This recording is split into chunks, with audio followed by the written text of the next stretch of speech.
कार्रवाई को अभी जब पूरी जो मामला स्पष्ट है सामने, तो क्या नागपुर में भी बादलपुरा एरिया में बुलडोजर कार्रवाई होगी क्या? देखिए, महाराष्ट्र में हम लोग अपने तरीके से कार्रवाई करते हैं। जहां बुलडोजर चलाने की आवश्यकता होगी वहां चलेगा, जहां गलत काम होगा उसको रौंदा जाएगा, किसी को बख्शा नहीं जाएगा। हिंसा का हम पूरी तरह से कंडेम करते हैं, खंडन करते हैं। वायलेंस हिंसा नहीं होना चाहिए।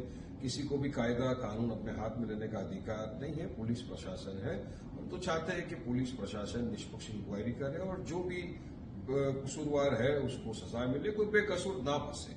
अब आपने 2 FIR रजिस्टर की, एक FIR विश्व हिंदू परिषद बजरंग दल पे हुआ, 7-8 आदमी लोग पकड़े थे, उनको पहले दिन जमानत हो गई। अब एक और एक FIR रजिस्टर हुआ है, उसमें कुछ 50 से ज्यादा लोगों को अरेस्ट किया गया है, कोर्ट के सामने खड़ा किया है और मैटर सब जुडिस है, pending in the court of law, inquiry हो रही। महाराष्ट्र के मुख्यमंत्री देवेंद्र फडणवीस जी ने आज कहा कि हम पूरी तरह से जांच कर रहे हैं और जो भी कसूरवार है उसको सजा मिलेगी। तो अब तो चाहेंगे कि सर आप जांच इंक्वायरी को और आगे बढ़ाइए। जिन लोगों ने इतने दिनों से महाराष्ट्र का वातावरण खराब करने की कोशिश की अपने भड़काऊ भाषण के जरिए, उनके ऊपर भी कार्रवाई होनी चाहिए। ये जो नफरत इतनी फैली है महाराष्ट्र में, ये कुछ ऐसे नफरती चिंटू थे जिनके भाषणों की वजह से इस तरह का माहौल हुआ है, तो आप उनके खिलाफ भी इंक्वायरी कराइए, रुकेगा ये सारी चीजें। तो निष्पक्ष इंक्वायरी हो। चलो आपने बात करी बुलडोजर भी चलाएंगे कि साहब, सुप्रीम कोर्ट ने अभी फिलहाल ही नवंबर में कहा कि बुलडोजर जस्टिस पूरी तरह से असंवैधानिक है, गैर कानूनी है। यदि आपको लगता भी है कि कोई एक्यूज उसमें इन्वॉल्व है, अगर कोई आरोपी भी है, तभी भी आप उसके घर के ऊपर बुलडोजर नहीं चला सकते, यहां तक सुप्रीम कोर्ट ने कहा है। तो फिर आप क्यों बुलडोजर की बात कर रहे हो? देखिए, बुलडोजर से, जस्टिस से देश नहीं चलेगा। देश चलेगा संविधान से, देश चलेगा कायदे कानून से, रूल ऑफ लॉ से। सरकार को, प्रशासन को कायदा कानून का पालन करना पड़ेगा, रूल ऑफ लॉ फॉलो करना पड़ेगा, नहीं कि आप बुलडोजर चला देंगे। तो हम चाहते हैं कि बिल्कुल निष्पक्ष इंक्वायरी हो, जो भी गिल्टी है उसके खिलाफ कानूनी कार्रवाई हो और जो कोर्ट फैसला करे सब मानेंगे। उन नियमों में बैठाकर हम लोग निश्चित रूप से उनको मदद करेंगे। अगले 7 दिनों में ये मदद करने की हमारी कोशिश होगी। और साथ साथ जिन लोगों ने सोशल मीडिया का उपयोग करते हुए इस प्रकार के पोस्ट किए, जिसके कारण दंगे भड़के या दंगे भड़कने में या लोगों को भड़काने में जिनकी पोस्ट ने काम किया है, ऐसे लोगों को भी हम लोग सह आरोपी बनाएंगे, को एक्यूज बनाएंगे और उनको भी दंगे का आरोपी माना जाएगा। करीब 68 पोस्ट ये अभी तक आइडेंटिफाई करके उसको डिलीट किया गया है। कुछ आइडेंटिफिकेशन अभी भी जारी है। वो आइडेंटिफिकेशन होने के बाद उस पर भी कार्रवाई की जाएगी। नागपुर की एक अपनी संस्कृति है। 1992 के बाद नागपुर में कभी भी इस प्रकार के दंगे नहीं हुए। कभी छोटी मोटी घटना हुई होगी, लेकिन इस प्रकार से आगजनी करना, लोगों के गाड़ियों को तोड़ देना, पत्थरबाजी करना, ये किसी भी हालत में सहन नहीं किया जाएगा और इस पर कड़ी से कड़ी कार्रवाई ये हमने शुरू कर दी है और ये जारी ही रहेगी जब तक हम लोग ये जो दंगे है इनको सबक नहीं सिखा देते। विशेष रूप से जिन्होंने पुलिस पर हमला किया है उनको तो निश्चित रूप से अपनी करतूत का भुगतान करना ही पड़ेगा। कड़ी से कड़ी धाराएं उन पर लगकर जब तक उनको कठोर से कठोर दंड नहीं होता तब तक हम लोग शांत नहीं बैठेंगे। सर, क्या इसमें विदेशी शक्तियों का भी जिक्र किया जा रहा है कि बांग्लादेश कनेक्शन जोड़ा जा रहा है, मालेगांव कनेक्शन जोड़ा जा रहा है, और क्या इसकी जांच नागपुर पुलिस के साथ साथ NIA भी कर रही है क्या? सर, याला थोडं टेरर एंगल काय आहे का सर? देखिए, इसमें अभी सारी तफ्तीश चल रही है। अब जो लोग अलग अलग प्रकार के पोस्ट करते हैं, उनमें से कुछ लोगों के पोस्ट में कुछ ऐसी चीजें भी दिखाई पड़ी है कि जो बांग्लादेशी लगती है, पर आज इसमें बांग्लादेशी एंगल है या विदेशी हाथ है, ऐसा कहना इस समय उचित नहीं होगा जब तक उसकी पूरी जांच नहीं हो जाती। इसलिए मुझे लगता है कि अभी जहां तक मालेगांव का सवाल है तो वो तो दिख ही रहा है, क्योंकि जो पार्टियां मालेगांव की इनको मदद कर रही है, इन्होंने वहां पर जो ऑफिस खोला है, जो आरोपी है, तो वो कनेक्शन तो बिल्कुल दिखाई पड़ रहा है।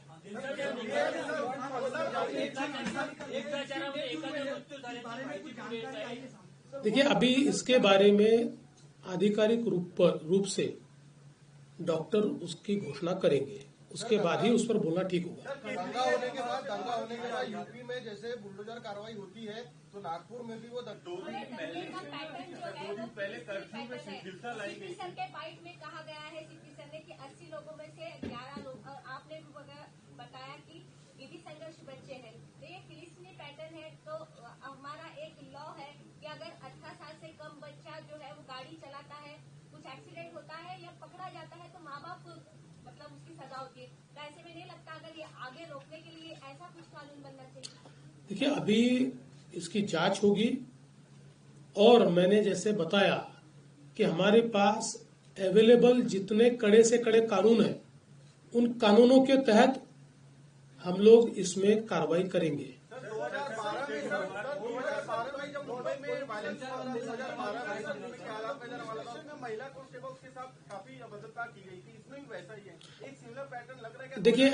देखिए, महिला कांस्टेबल के साथ अभद्र व्यवहार हुआ, मैंने सीपी साहब को ये पूछा है, ऐसी परिस्थिति नहीं है। हाँ, महिला कांस्टेबल पर पत्थर फेंके गए, उनको आहत करने का प्रयास हुआ है, लेकिन जिस प्रकार से मीडिया में बातें चली है, मैंने उसके बारे में पुलिस कमिश्नर से जानकारी ली और पुलिस कमिश्नर ने स्वयं उसकी जांच की है और उनका कहना यह है उस प्रकार का अभद्र व्यवहार नहीं हुआ है। हाँ, जरूर, और ये भी गलत ही है कि महिला कांस्टेबल को घेर कर उनके ऊपर पत्थर फेंकना, तो उसके ऊपर वैसी कार्रवाई होगी। पूरा मामला सर, एक प्रश्न असा आहे, ज्या पद्धतीनं नागपूरमध्ये आता नॉर्मलाइज झालं पाहिजे, कर्फ्यू जो आहे तो काही पोलीस स्टेशनमध्ये आहे, 2 तासाचं रिलॅक्सेशन दिलं होतं, ते पण मागे घेण्यात आलं, हे किती दिवसात हळूहळू टप्प्याटप्प्याने मला असं वाटतं की आजपासनं टप्प्याटप्प्याने हे पूर्ण काढून टाकणार, पूर्ण काढणार. पूर्ण काढणार. या घटनेच्या माध्यमातून मला अडचणीत आणण्याचा प्रयत्न केला गेला अशी चर्चा आहे. मला असं वाटतं की असं म्हणणं हा मूर्खपणा आहे. काही लोक अशा घटनांमध्ये राजकारण शोधतात आणि अशा प्रकारचं वक्तव्य करतात. त्या वक्तव्याला काही अर्थ नाही आहे. घटना गंभीर आहे, त्याला कुठलाही राजकीय अँगल नाही आहे. या घटनेमध्ये जे जे काही लोक इन्व्हॉल्ड आहेत त्या लोकांना कठोर शासन दिल्याशिवाय आम्ही थांबणार नाही.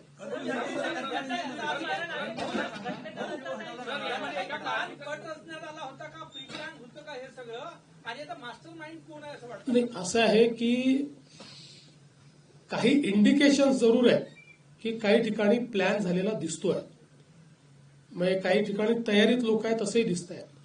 पण जोपर्यंत याचा तपास पूर्ण होत नाही तोपर्यंत अधिकारिकरित्या हे म्हणणं योग्य होणार नाही. याचा तपास पूर्ण झाल्यानंतर पोलीस आयुक्त याबद्दल पूर्ण माहिती आपल्याला देतील. अजित पवार ने कहा है कि जो भी मुस्लिम भाइयों की तरफ हाथ दिखाएगा उसे बख्शा नहीं जाएगा. एक इफ्तार पार्टी में अजित पवार ने बयान दिया है कल मुंबई.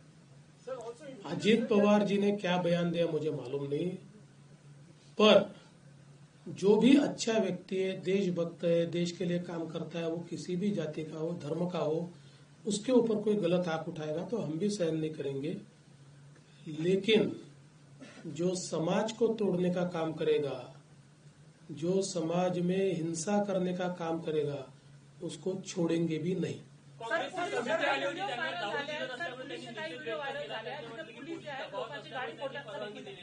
गाड्या फोडताना दिसलाय पोलिसांच्या व्हिडिओमध्ये की पोलिस गाड्या फोडतात. आपण म्हटलं की दंगाईकडून पैसे वसूल करणार आहात, तर जे पोलिसांनी जे गाड्या फोडल्या त्याला काय व्हेरीफाय करून असं आहे की शेवटी जेव्हा अशा प्रकारची धावपळ असते त्यावेळेस पोलीसही दंडा घेऊन मागे पळत असतात, एखादा दंडा कुठे मारतात, याचा अर्थ पोलिसांनी गाड्या तोडल्या वगैरे असं म्हणणं योग्य होणार नाही.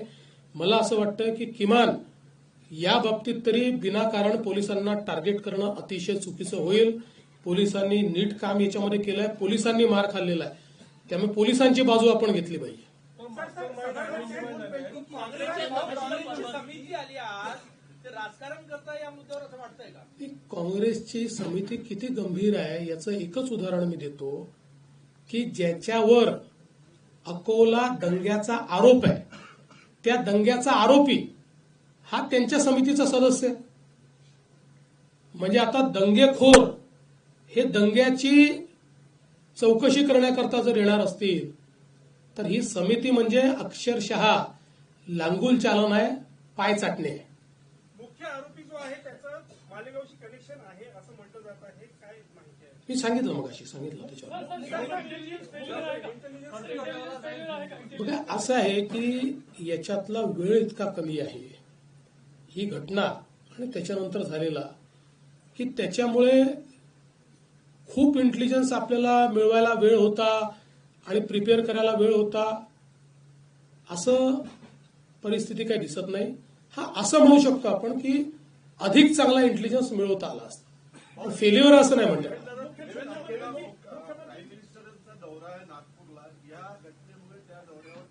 काहीही परिणाम होणार नाही.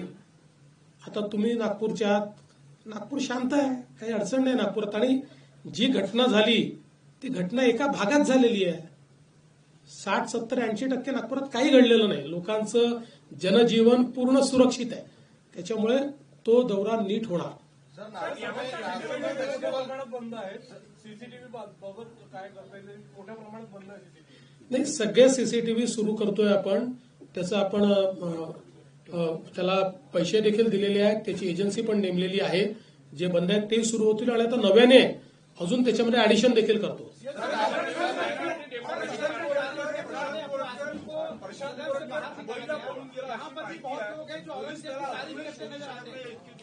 असं आहे,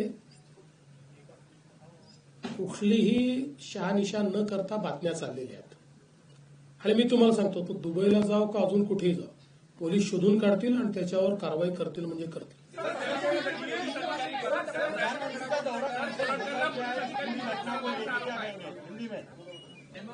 प्रधानमंत्री जी का दौरा जिस प्रकार से तय हुआ है उसी प्रकार से होगा. आप सब लोग जानते हैं नागपुर में शांति है.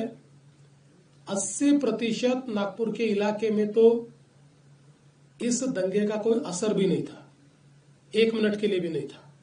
ये कुछ एरिया है जिस एरिया में ये एक प्रकार से कॉन्सेंट्रेटेड था और वहां पर भी अभी शांति है. इसलिए कोई प्रधानमंत्री जी के दौरे पर इसका असर नहीं है.